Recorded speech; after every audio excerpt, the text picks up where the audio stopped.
Okay, so we use a language to communicate, right? Right? And Python is a language. So we're communicating with what? With a computer, with a machine, with a processor. So in order to use this, like, we write in a language that are convenient to us, but this is not what the computer understands. So a translation needs to happen, right? So there are different types of translations. If you remember in Java, there was something called Java compiler, right? So a compiler translates the entire file. Okay. The interpreter is also a translator, but it takes line by line. All right. And Python is a scripting language, so it has an interpreter.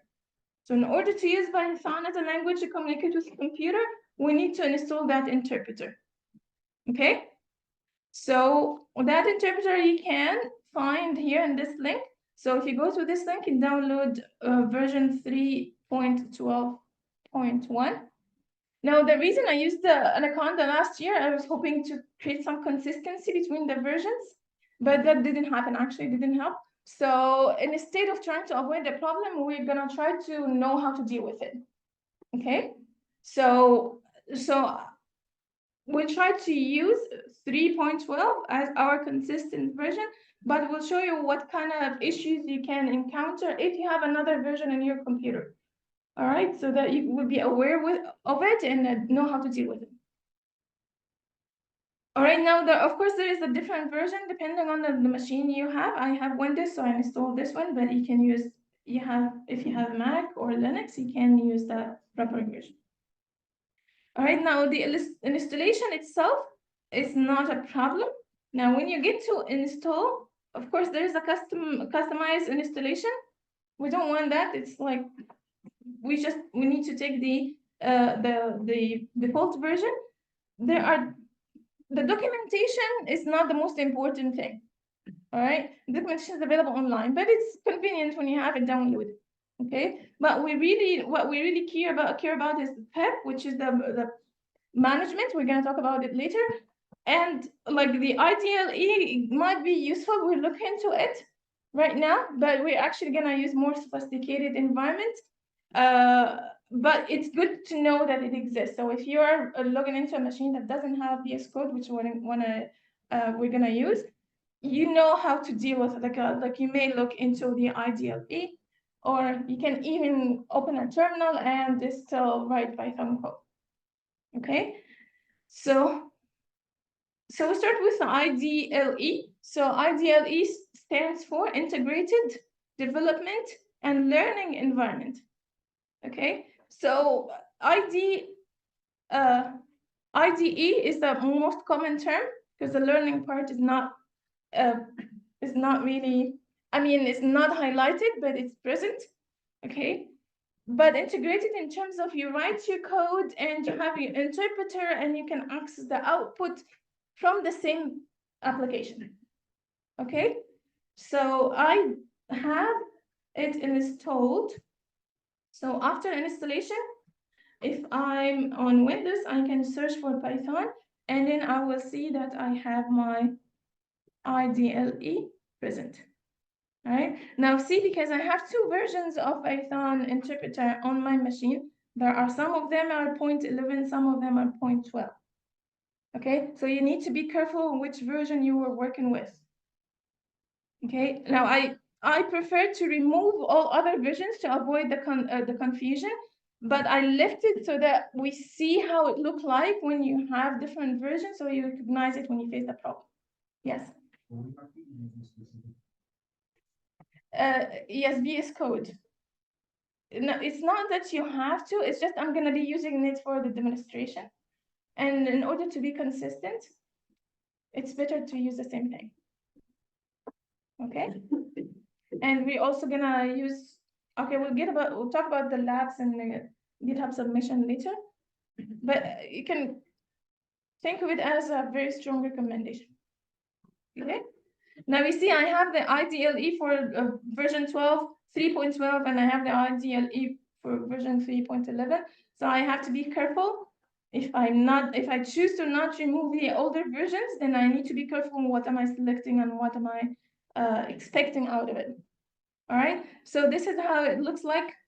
Now it opens the interactive mode or the interactive interpreter. So why is it interactive? Now I enter line by line and I get the results right away. So let's say 5 plus 5.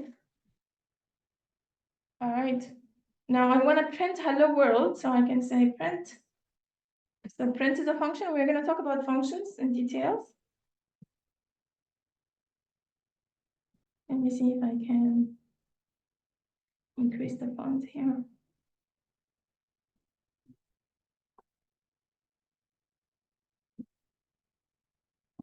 Not going to be here for long. Okay, so print is a function that takes a string, and I want to say hello world. Okay, so it takes line by line and prints it. All right. Now, one line doesn't have to be one instruction. Now, when I press enter, I enter a new line. Okay, it takes all the instructions in that line and evaluate them and then print the results. Now, how can I separate the instructions in one line? We can use semicolon. So I want to say this is one instruction, so I have to use semicolon to separate the instructions. And then let's say print line. Oh, sorry, print.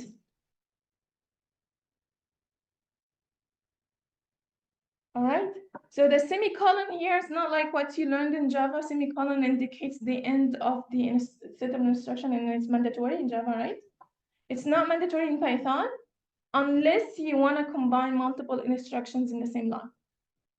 Okay, so the semicolon is optional. So even if I have one instruction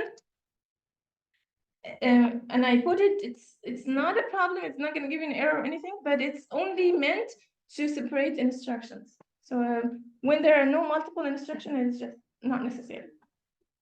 All right. Now we can create a file. We'll talk about how to use a file in a bit. But this is the interactive interpreter, okay, and executes and translates and executes line by line. Now we can open this interactive interpreter by itself outside of the IDLE, okay? So here, so it was one of the tools that installed. The interpreter itself opens in like a terminal-like, but it's a terminal that it's only open for the interpreter. Okay, so you can see the black box here. This is just a terminal. You know what a terminal is? The terminal is just an environment in which you give instruction in a command fashion. Okay, so if I open this,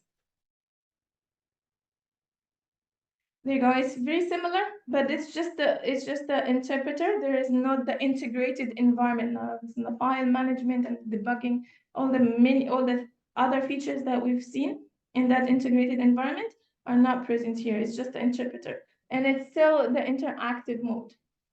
Okay, so I want to say 5 plus 5. This is one instruction. It translates it, executes it, and gives me the result. Okay, I want to print. So, all right, same thing. All right, now this interactive environment is called REPO or read, print, execute. Well, before we talk about that, let me just show you another way to open that interactive interpreter, which is a terminal, but it's not the terminal that is only specific to the interpreter like this one. So you see, if I try to exit from here, I say exit, it closes the entire window, right? So this window is just open for the interpreter itself. Now, sometimes we want to open the interpreter, but we want the terminal to do other stuff. It's not just only, we don't want the window just for Python. So we can open a command line or a command terminal. If you're on a Mac, it's called a terminal. Okay, so I open it. So this is not specific to Python. This is just a terminal, give me access to the system. Okay, Now, after installing Python, you have a command called Python. If you run it by itself, it opens the interactive mode of the interpreter. Now, do you notice that here the default interpreter is 3.11? Now, see, if I wanted 3.12, there's something I can do in order to make it the default, but I just wanted you to see it. So sometimes, if you don't pay attention, you may be working, if you're working with multiple environments, you might be working with different versions. So you have to be paying attention. Okay? So let's say, so this is, again, this is an interpreter. I want to use it, print, whatever, line by line. So this is very helpful when you want to try what is the output of a different, of a specific instruction. Okay, so it's good for testing. All right, now if I want to exit from here, if I write exit, it will exit from the interpreter, but it's not going to close the window. So I still can do other stuff in the terminal. Okay. Now all the three different options that we've seen, running something called the REPL, all the read, evaluate, print, loop. Okay. So most scripting languages have this kind of environment. So read means one line of instructions with an S, so it could be multiple instructions separated by semicolon. Evaluate, so the evaluate step is just translated and executed in order to find the results, and then the print is just printing the results on the screen. And then the loop is just, it keeps waiting for more. Yes.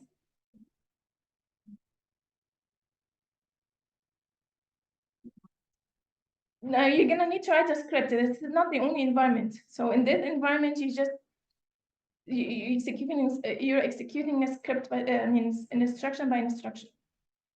But this is not the only way that you can, if you wanna have specific format of the output, you can write it in a script file, and that's the next step.